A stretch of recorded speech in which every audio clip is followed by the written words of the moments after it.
Tadi kan soalnya di komponen pertama itu kan ada analisis apa nih?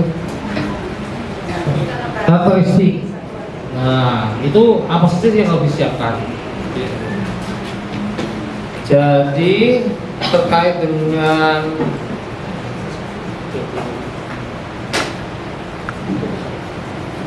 satu lima.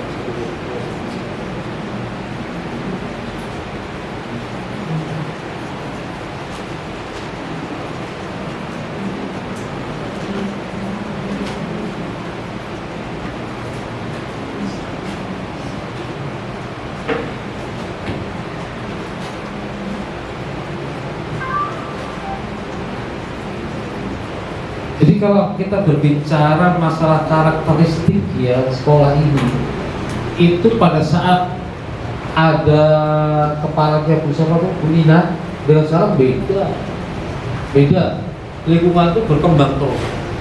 Jadi meskipun teman sama, tapi dengan 5 tahun ke depan sudah berbeda gitu, lingkungan berubah gitu. Sehingga perlu karakteristik yang mungkin dianalisis secara mendalam. Makanya ada SWOT itu, ada strength and weakness, itu yang internal, itu yang internal. Sedangkan opportunity dan threat itu sebenarnya eksternal. Jadi dengan adanya ide M itulah digunakan Bapak Ibu mengetahui kekuatan dan kelemahan. Kemudian jumlah guru zamannya Bu Nina itu jumlahnya berapa pendidikannya gitu ya, mungkin masih D2 zaman dulu kan ada program apa kandil D2 itu. Nah sekarang sudah banyak itu, sekarang S1 semua rata-rata, bahkan dan luar biasa. Itu kekuatan ya. Kelemahannya apa? Nah itu kan bisa dilihat tuh dari hasil EDM tuh. Kalau kekuatan itu misalkan juara-juara prestasi yang itu kekuatan, dan yang belum maksimal itu suatu kelemahan itu. Ya, sudah dari dia itu kelihatan sebetulnya. Belum. Nah, kemudian terkait dengan apa nih? Opportunity itu peluang. Peluang apa sekarang ya? Peluang tentang di kurikulum yang membaru sekarang ini peluang. Jadi kelebihan guru ini peluangnya apa saja nih? Nah, gitu. Nah, kalau terkait dengan ancaman, berkaitan dengan apa sih? Terkait eksternal.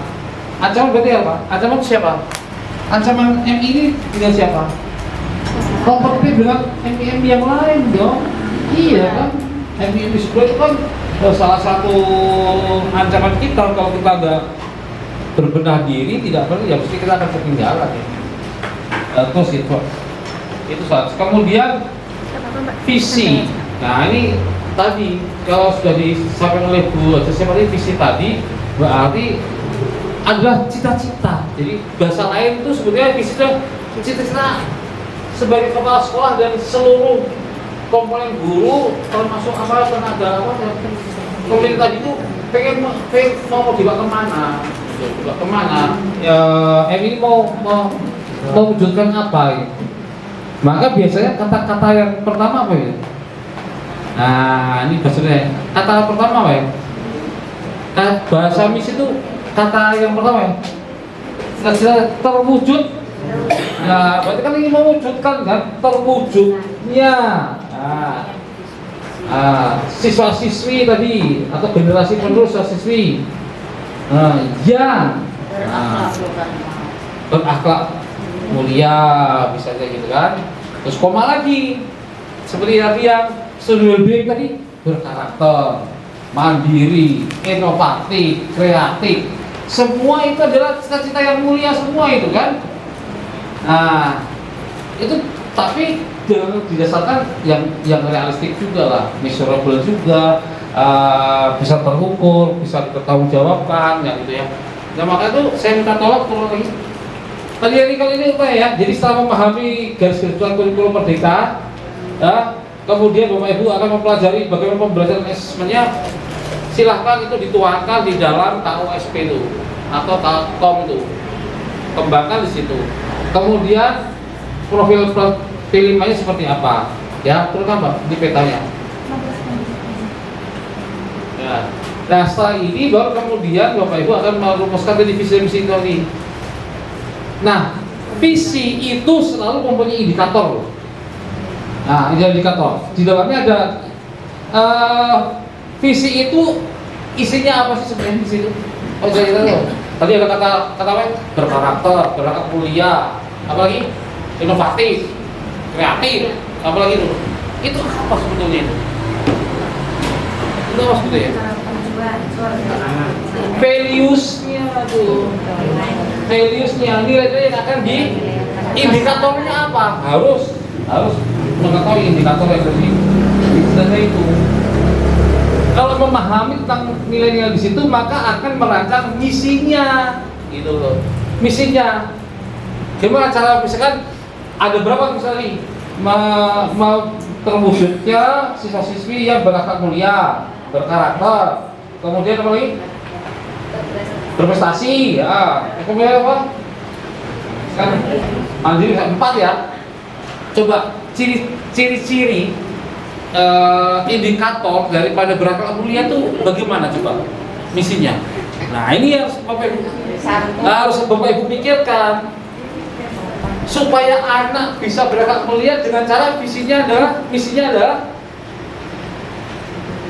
membentuk atau menciptakan lingkungan yang berakhlak mulia dengan program, nah itu melalui program misalkan sholat duha bersama, terukur nggak itu? Nah, yang berakhlak mulia tadi itu, ya kan? Kan kelihatan kok membentuk, misalkan tadi berakhlak mulia, membentuk lingkungan yang berakhlak mulia dengan melaksanakan apa? Kebiasaan apa? Nah itu maksud saya itu di misi itu langsung pilih 1 indikator agak mulia turunkan misi 1.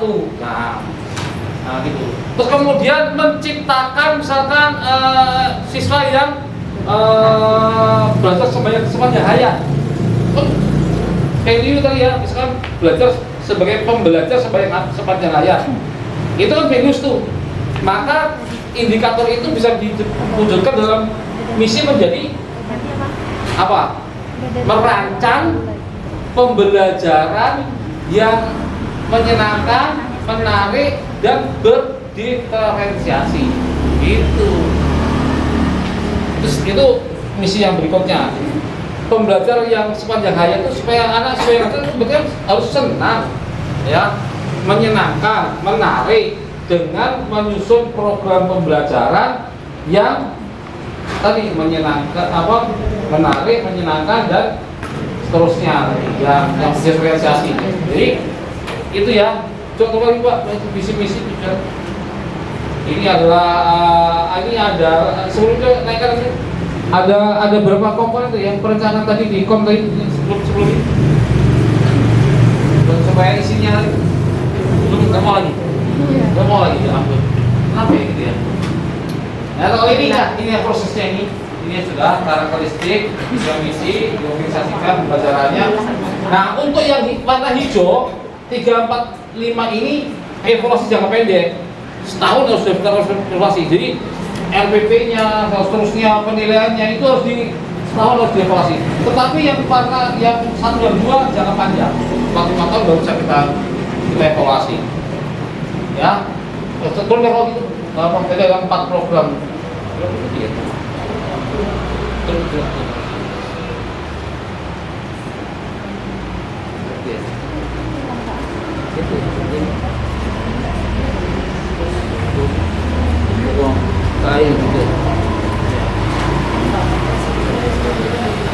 Nah, seperti itu nanti.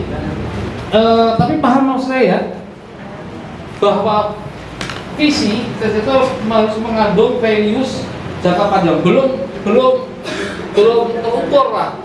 Kita.